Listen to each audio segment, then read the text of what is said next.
What is the hardest challenge you've had while you're on a working holiday visa? I assume that it is probably communication. If you are living in a native English speaking country and you are not a native English speaker like me.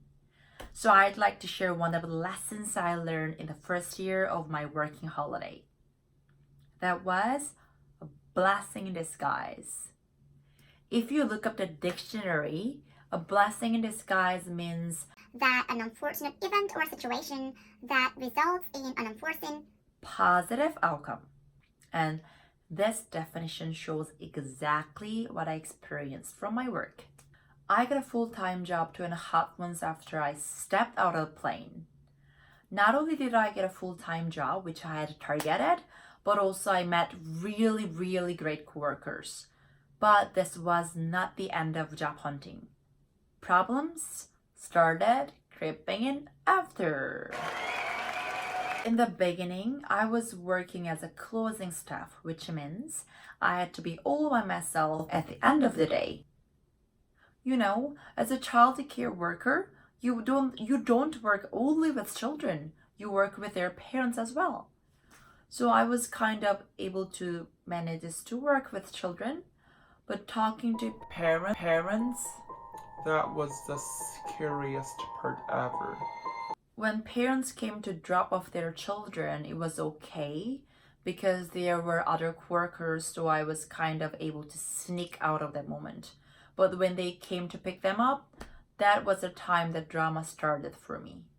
Every time parents came, I would start getting nervous, not to know what to do, pretend to clean up or write something important. But I was actually counting the numbers of diapers and folding the clothes. Because I was a bit scared of it, thinking that, oh, what if I say something wrong? What if they know my English is so bad and are worried about their children? What if they say something I cannot understand? All this kind of sinking thoughts kept going around my head. I had repeated these silly things for 3 months. And one day I was like, okay, this is ridiculous. I cannot avoid this forever pretending stupid things. Okay, I'm doing my best to improve my English, but it's not gonna happen right away. Then what should I do to make this difficult situation turn into a blessing? So on that day after work, I stopped by a supply store and bought cards. Oh, well, actually, I still have them here. And at that moment, there were about 10 children in our room, and I started writing letters to all of them. Also, I made the rose and put it on the envelope. So I wrote a draft on my phone before I wrote it down, so I still have what I wrote. So I will read the letter for you guys. But I will use fake name. So I will use fake Korean name. Maybe 철수. Okay. This is letter. Here.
I put the cards in their lockers and gave a few of them in person. I couldn't give to all of them because of my supervisor's advice, but anyway, as you know, it turned out to be a blessing in disguise. The next day or a few days later, they came to me and told me that they appreciated my letter and told me really great stuff, which I wasn't able to understand 100% at the moment. But I could sense that we are connecting. Not just a child care worker to one of the children's parents, we were connecting as human beings. And that was the moment where I realized again that language is merely one of the ways of communication. I cannot deny there are some difficulties from language barrier, but it is not like something insurmountable. All we have to do is to be prepared to make resilient strategies. Like, okay, I'm in a situation where seems like everything's falling apart. What can I learn from this? How can I turn this difficulty into a blessing?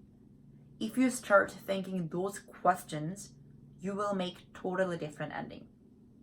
Are you ready for that? Thank you for watching. Stay blessed!